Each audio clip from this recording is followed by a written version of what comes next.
Hi friends, welcome back to my channel and welcome to another weekly reading vlog, maybe.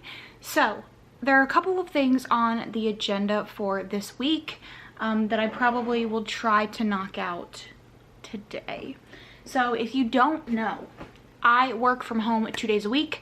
My work, the place that I work, the nonprofit that I work for, is about 45 minutes away. And when gas prices started going up, my boss offered to let me work from home 2 days a week.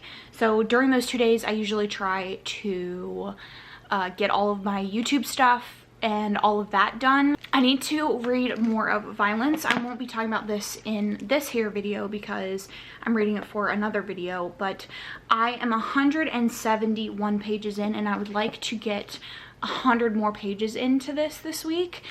This is a horror book that I'm enjoying, but it's very long and I don't quite know the direction that it's going.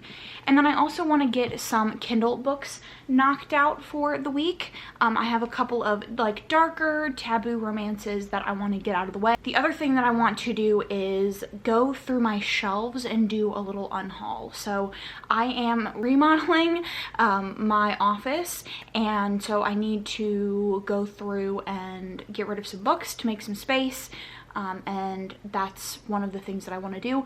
I want to get new books and I want my shelves to be more indicative of the reader that I am now rather than the reader that I was before. And I kept a lot of books on my shelves to kind of fill the space, but they don't have any like significance to the reader that I am now. So we're going to do a little unhaul, and then we're probably going to move some furniture around in my office. Eventually, I need some things to come in, extension cords and stuff like that, before I can really do anything. But I'm definitely gonna start with the unhaul today. So that is the intro to the reading vlog, and let's get into it. So I've gone through my shelves, and you can't really tell, but they're looking kind of sparse. And I have this whole stack next to me of books that I want to put elsewhere, unhaul, take off my shelves, give away, kind of an assortment of decisions. So these hardbacks don't have dust jackets, so I don't have a cover to show you. But first up is White Smoke by Tiffany D. Jackson. This is a haunted house YA horror that I didn't super love, that I just don't really have any interest, I don't think fit my taste. Next up we have Pinch of Magic by, I can't remember what her first name is, but this is a middle grade that I didn't really love. We have The Opposite of Always, which is a YA contemporary. There's a lot of these on this list of books that I'm unhauling because I just don't really read them anymore. And I don't want someone to click onto my channel and not possibly watch a video with my shelves and think that that is something that they might be in store for if they keep watching my videos, because that's just not the kind of content they're gonna get. We have A Good Marriage, which is a thriller that I didn't really like. We have With a Fire on High, which again is another YA contemporary. We have the Lord of the Rings trilogy and The Hobbit. I didn't really like these, and I don't really like these editions either, so I don't really feel like putting them on my shelves. We have The Book Thief, which is one of my favorite books of all time, but I just don't think that this really fits my reading taste anymore. Same with Children of Blood and Bone. It's a good YA fantasy, but I just don't really find myself reaching for YA fantasies. And again, yeah. We have Legendborn by Tracy Deonn, which I did enjoy and I would be interested in continuing the series, but I don't feel the need to have it. We have The Guinevere Deception, which was just a disappointing YA fantasy. We have The Hate U Give, which is a YA contemporary. Station 11, which I did enjoy, but again, I don't really find myself reaching for realism stories. Blood Promise, the Vampire Academy books. I don't feel any connection to them, so I don't have any problem unhauling it. We have Dig by A.S. King, which I did not enjoy at all. The Gilded Wolves, which is a YA fantasy that I did enjoy. Let Me Hear a Rhyme by Tiffany D. Jackson and A Song Below Water. I love both of these, but again, I don't really read YA contemporary or realism stories anymore. Starside by Brandon Sanderson. I did not like the second book in this series. So Skyward as well. Black Girl Unlimited, one of my all-time favorite YA contemporaries. Again, same reason. Poet X, very good, same reason. Monday's Not Coming, YA contemporary. Wicked Saints, didn't like this really at all. And Slay. So a lot of these that I find, that I think that younger YA readers would love to find in like my Goodwill or my library, I'll probably donate. The other books I will just keep elsewhere in my house. But especially the YA contemporaries, I just don't read them, and I think that they would be good elsewhere. So that is my little unhaul. Now I need to put the dust jackets back on these hardcovers, put them in my car for donation. Might fix my shelves, but I haven't decided yet. So that is the unhaul. Hi friends, happy Tuesday. And I don't have anything big to update you on, but I did DNF Sabotage. So this is a book that I tried the first chapter of in my try a chapter tag video, and I really enjoyed it, but I ended up not really enjoying it after I read more of it. So this is a stepbrother romance, and they basically hate fuck. In the beginning of the book, he's basically decided that she's gonna be his, and they have some banter. He uses a wine bottle to... And I don't think I need to explain why that triggers a deep fight or flight response inside of me, but I cannot. Like, nothing about this book is sexy, in my opinion. The sex scenes are not sexy, and it's literally sex scene after sex scene. And if I'm not enjoying the sex, why am I reading it? If that's all it's about, yeah, I decided to DNF that one. I now need to read this for another video, but then I'm going to pick up Flock. That's another one that I read for my try chapter, and I really enjoyed the first chapter, so I'm gonna read that one. But I'm sad that I disliked Sabotage, but I just can't with that. Hi friends, happy Thursday. I haven't really done much reading, so I didn't feel like I needed to update you. Because I've kind of been in a reading slump, but I spent the majority of my day yesterday reorganizing my room again. I've done it twice this week. That day that I did the unhaul, I reorganized it, and then I reorganized it again last night. So this is kind of the current status of what it looks like. I got rid of the couch in there just because it's not really what I'm going for looks-wise. And then I set up my desk in between my shelves because I'm going for like an old library look, and that's kind of what I want it to look like at the end of my remodel. So this is my shelves currently. Obviously I didn't film any of that because it's a lot of furniture, a lot of just moving and stuff like that. A lot of like, the room is small and I have a lot in there, so I just have to kind of move stuff around. But yesterday I ended up starting and finishing Devil House, which is for another video. I was listening to audiobook and I finished it today. I didn't like it. And then I also got 25-ish% of the way through the Highwaymen. I tried to start reading Flock and I just couldn't do it. I don't know if it's my mood, my reading slump, or the book itself, but I just cannot read that type of writing.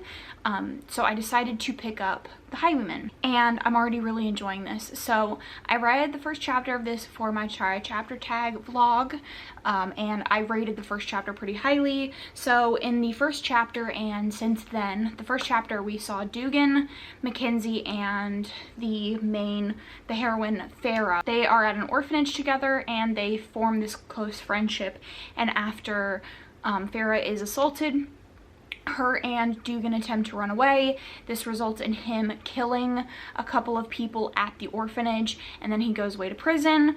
And then we are now, I think, like 7 years out, or a couple, however many years out. She is now a assistant to like the lead inspector of the Scotland Yard, and she is going by the last name Mackenzie, and saying that she is a widow and that her husband died like 10 years ago. Out of the prologue, chapter 1 starts up with a very famous criminal named Dorian Blackwell, I think is his last name, being captured by the Scotland Yard, and Farah is in charge of notating the interrogation. So she goes downstairs and she sees the lead inspector Carlton beating up Dorian. And then she has this brief interaction with him where he kind of has this moment where he hears her name and he's like very taken aback, and then her last name rather, and then he ends up getting out, and we flash to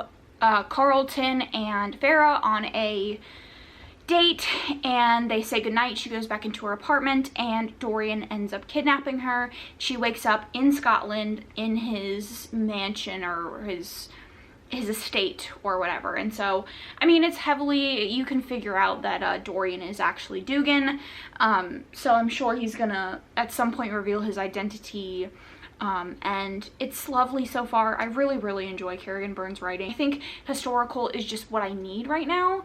I have been reading a lot of contemporaries. I just need something that is like gonna reset my reading, I guess. So now it's making me want to pick up all the historicals that are on my physical TBR that I haven't read yet, because I just have this desire to like hold something in my hands and maybe annotate and make some notes. I have been debating doing a new annotation style. I don't annotate every single book that I read, but I've debated doing a new style of annotation where it's like journaling inside your book. So that's where I'm at. I'm gonna continue reading the Highwaymen. I don't really have anything else going on. I don't have anything that I need to read for. All of my videos are kind of on a break at this point, waiting for other books to come in.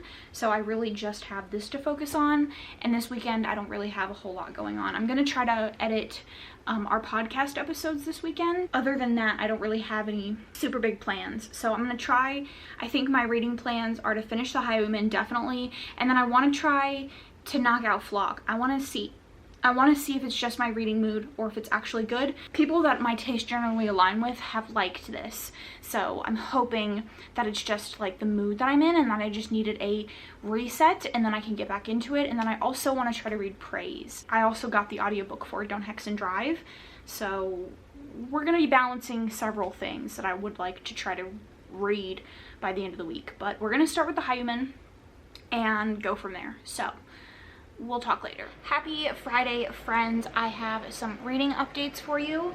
So I have about an hour and a half left of Don't Hex and Drive. This is a paranormal romance. It is the second book in this like Stay a Spell series, and this one in particular follows Isadora, who is a conduit, and Devraj, who is a vampire.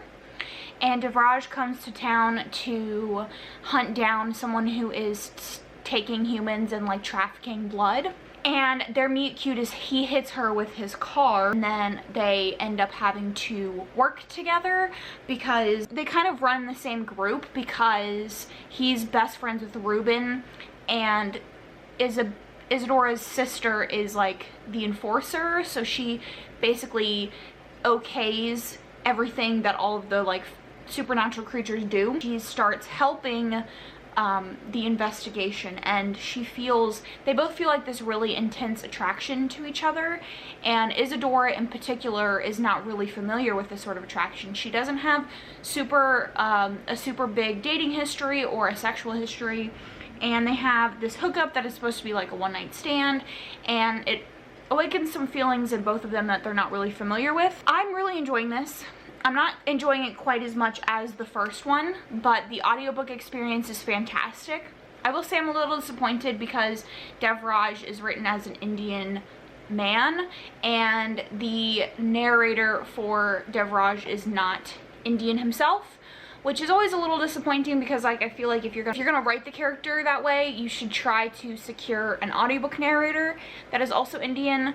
But obviously I don't know the production of audiobooks, like the process. I don't know anything about being a narrator or writing and producing audiobook. That's not an indictment on the audiobook narrator, obviously, or the author, because I can't speak to the process. I don't know, but it is a little disappointing that that opportunity was missed if it was there. So depending on how this ends, it could end up being a 5-star, but at the moment it's definitely a 4-star. I am 83% of the way through the Highwaymen, and I'm absolutely loving this. I'm so happy that I picked it up. I really feel like between this and Don't Hex and Drive, this has been like, has rekindled my desire to read. So I briefly spoke about this.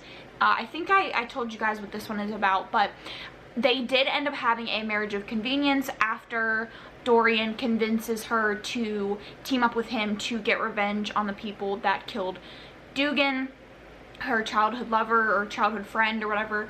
And so they're married. She has now secured her fortune because she's actually the lost duchess of like this estate, that this woman claimed that she was the lost daughter, but they hashed it out or whatever.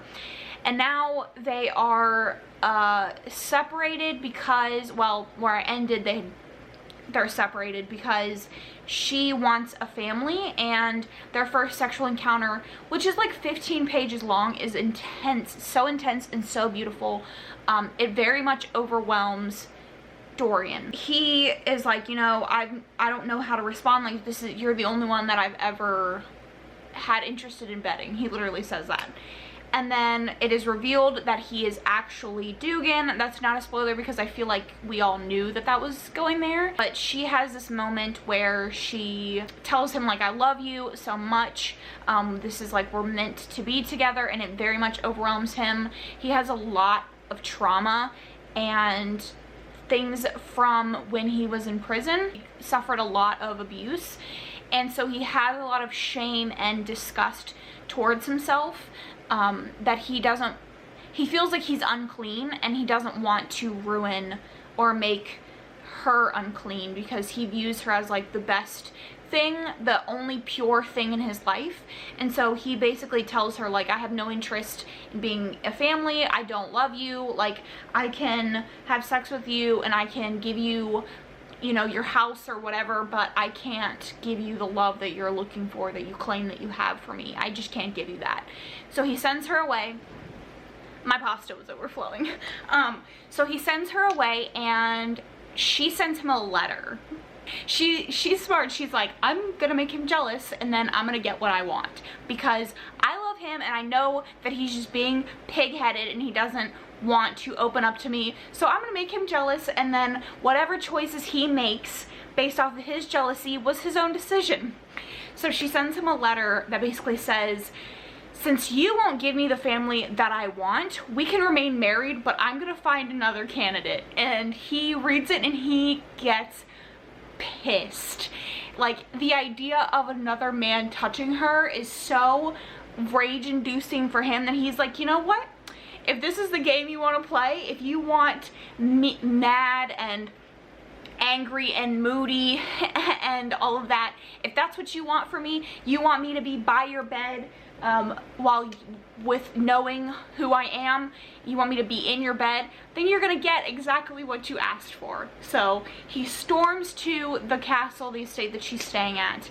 And that's kind of where I left off. Well, where I left off, she's being held captive by a dude that she was supposed to marry when she was the duchess or whatever. Like, it was an arranged marriage between her father and this dude, Warrington, who's like her father's age. And he actually schemed with the fake duchess to take her identity so that he could get the lands that he feels like he's owed. And once that was thrown out in court and he kind of was revealed as like this schemer, he's now angry and is there to get revenge on her or whatever. So I'm just obsessed with this, and to think that I was never going to read a Kerrigan Byrne again makes me so sad, because like 2 of the best historical romances I've ever read are written by her. So I can't see this being any less than 5 stars.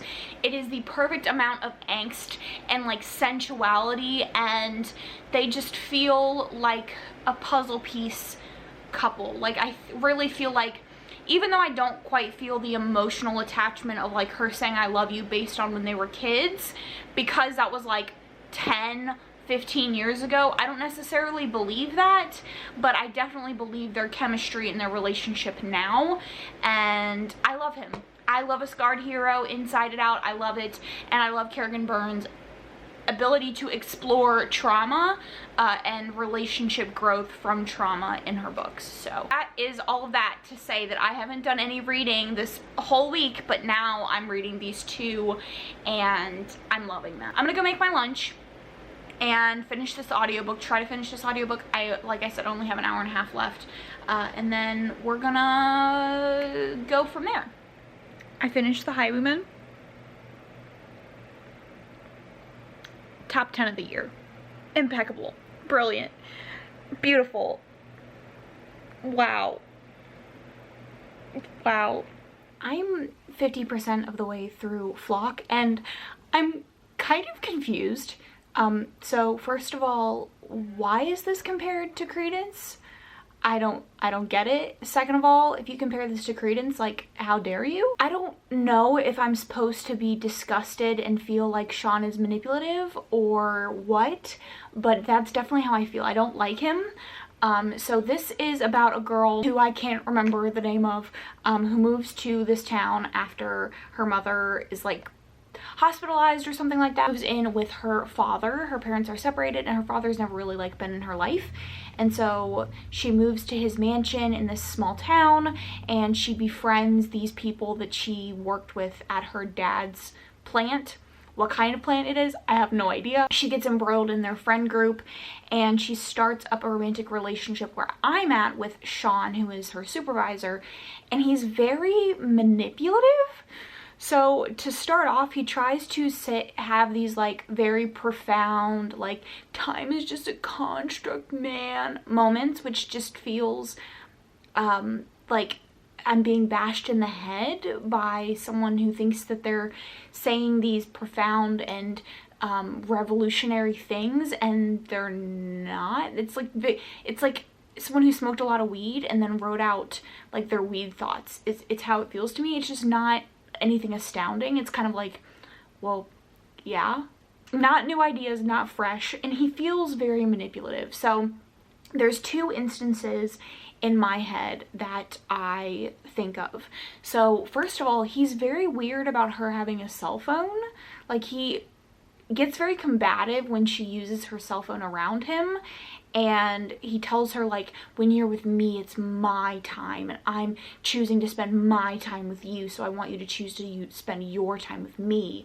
And it's very odd, and he basically is like, when you're with me, I don't want you on your phone. And then he uses his phone when she's around, and then she'll be like, that's pretty hypocritical, and he's like, yeah, but I'll explain it, but later.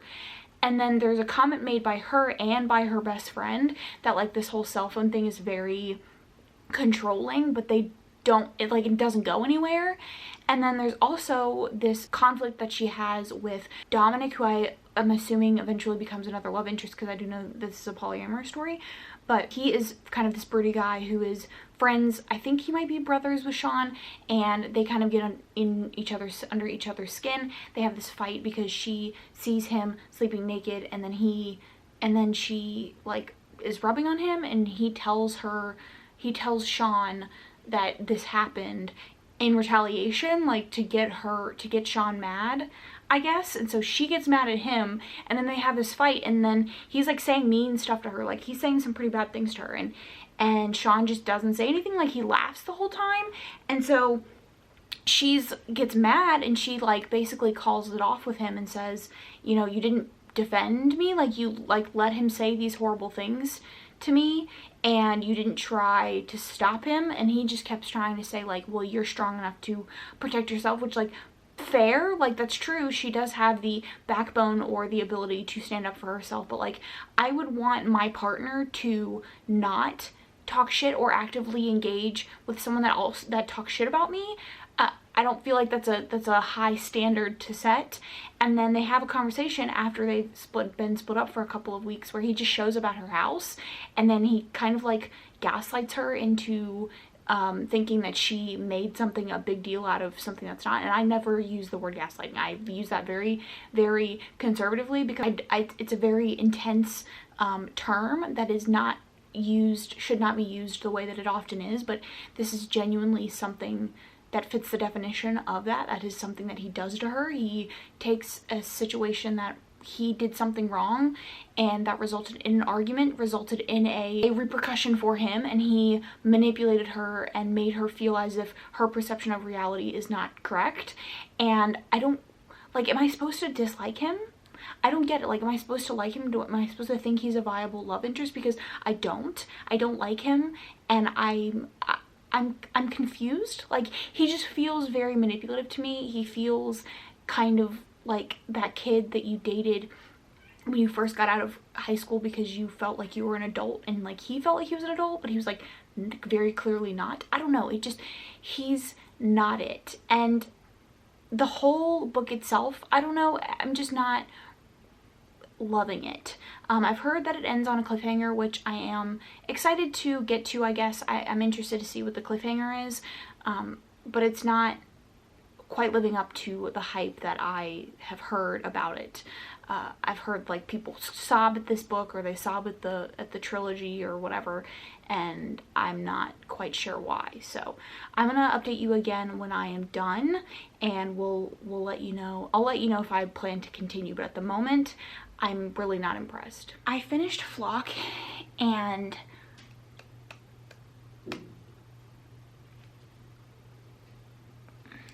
I gave it 2 stars, but I'm gonna continue the series. I hated this. Like, I hated Sean. I've spoke at length about this. I hated Sean. Every argument that they had, he would try to convince her that the things that she was angry about, she just like misinterpreted. I enjoyed Dom's character, but there were several times where, and this was reoccurring, like this is something that she did with Sean, she did with Dom, like she did this with everybody. Anytime she would have a disagreement with someone and they didn't agree with the thing that she was mad about, they would say like, stop being a chick. Or she would be like, I'm sorry, I'm acting like a chick. If she got like in any way emotional at all, she would say that. And they would say it. They would get angry, and they wouldn't, it was never like, oh, well, so you're being a chick because you got angry. But when she does it, it's because she's hysterical and she's a woman. And I didn't like this, and I'm mad that I am gonna read the sequel, because I'm interested to see where it goes, but I'm not a fan. I'm really hoping the second one gets better, but for all of the reasons that I've stated, I just don't think that this is a good book. It's not, its writing is okay, but it just is nonsensical. It's drama for the sake of it, and it's not like a fun type of drama, and the guys are just manipulative and kind of gross, and it's almost as if you're not supposed to catch that it's manipulative, which is weird because like you can have manipulative heroes. I read dark romance, I'm familiar with the idea, and it just is supposed to be like she's just wrong and like over dramatizing everything, and they're like the ultimate feminist, and they're just enlightened, and their way of thinking and their philosophy on life is just so above everybody else's that she just couldn't possibly understand why they do the things they do. And it just, I wasn't a fan. I'm gonna continue because the ending, the cliffhanger did get me, but it's gonna be a while before I continue it. So I'm gonna go on to my next read, and we'll talk when I'm 20% into that and have some thoughts, because I just need some time away from Flock. So I am 37% of the way through Moon Touched. This is a shifter or paranormal romance, and it follows a woman who is a half wolf, half human, and in the beginning of the book she is awaiting the convergence, which is this ritual that is performed with all of the packs in, I'm guessing, one country, so like in all of the packs in the United States. And this is the time where the people that like newborn wolves come for a blessing by the sun witches, and then we have shifters who haven't been able to shift yet. They are given the blessing or whatever to shift, and then the mating ritual. So she is kind of hated by her pack because she's half human. Her dad is the alpha, but she still is hated, like he very much abuses her. And so they go to this convergence, and she is again not treated very well. She's treated pretty much the same way that the other, like her current pack, treats her. And she is out in the woods, and she sees these 3 guys who don't have any tattoos denoting their packs or anything like that. She's never seen them before, and they kind of intimidate her and basically tell her like, you never saw us.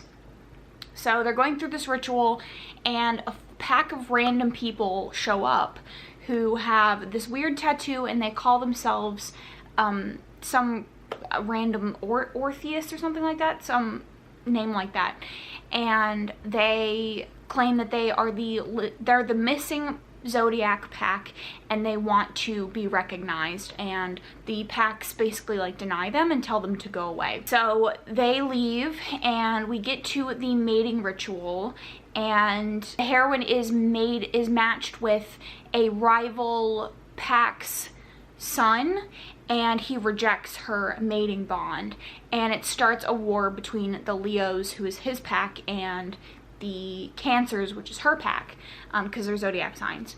And it starts a war that slaughters her entire pack, and so she manages to get away, and she gets saved by the Orpheus or whatever pack, who were kind of just waiting in the wings for the rituals and all that to end so that they could do the slaughtering themselves.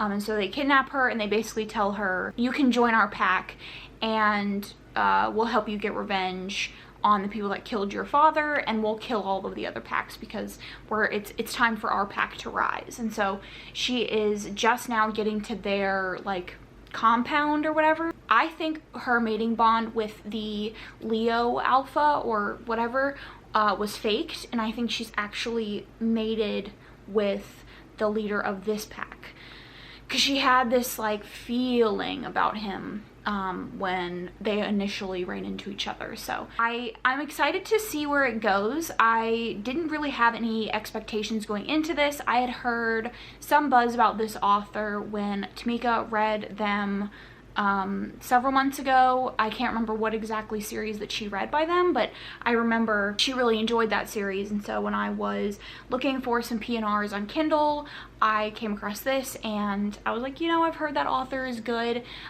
so I added a couple of their books, like first books in some of their series, to my KU library, and this is one. So I'm interested to see how it goes. I didn't have any expectations, like I said. I'm not like a huge P&R girl, especially like Wolf Shifters just aren't there. There's not really any that I found that I super love, except like the Stay a Spell series, which I'm currently reading. And then as far as the Stay a Spell series, I have like 12 minutes left of the audiobook. I am waiting for some things that I ordered for my home library to come in. They're supposed to be delivered today. I'm waiting for them so that I can pop in an audiobook while I am doing all of that. So as far as Don't Hex and Drive, again, it's sitting at like a 4-star. I definitely wish that there was more relationship growth. Something that I love about the first book is there's a lot of angst between the couple, and we all know that's like my thing. And this couple, they got it together pretty early on. I gave it kind of a chance because I do really enjoy the writing. The audiobook experience is fantastic, so I went against my better judgment and continued, but I will say that like it's still an issue for me, the fact that there is really no super meaningful tension. Like there's the tension of him being like this vampire hunter, so obviously he's not sticking around, and she doesn't want to travel, so like obviously there's tension there, but like we know it's going to resolve itself in some way. So like the tension in the relationship is gone, and it's just entirely too much sex and not enough character work. So I can't imagine within the 12 minutes that I have left that it's gonna get any better, so like it's a 4-star. I'm going to jump back into Moon Touched. I will update you when I have some thoughts on that, and I'm probably gonna switch over to my audiobook whenever those things get delivered. So that is the update. I have had some long clips in this video. They're gonna make up for the fact that I have done no b-roll filming in the week. So hi friends, I'm here to wrap up this vlog. So I did end up finishing the Stay a Spell Don't Hex and Drive book, and as I mentioned, it did get 4 stars for the reasons that I mentioned previously. Like I said, I just didn't like it as much as the first one, and I would have liked a little bit more relationship growth. And then there were a couple of historical romances that I ended up trying to pick up and not really enjoying. They were Counterfeit Countess, Love Only Me, and Once a Laird, which I got 30% through all of them, and they just didn't really have interesting plot lines. They were kind of just your stereotypical like historical romance, and that's just not really piquing my interest. at the moment, so I decided to DNF those. But other than that, I don't have anything else that I'm going to read, so I will leave the vlog here. Let me know down in the comments your favorite read of the week or your thoughts on anything that I read. I would love to hear it. If you don't have anything to say, leave a flower emoji of some sort down in the comments, and I will catch you guys in my next one. Thanks so much for watching.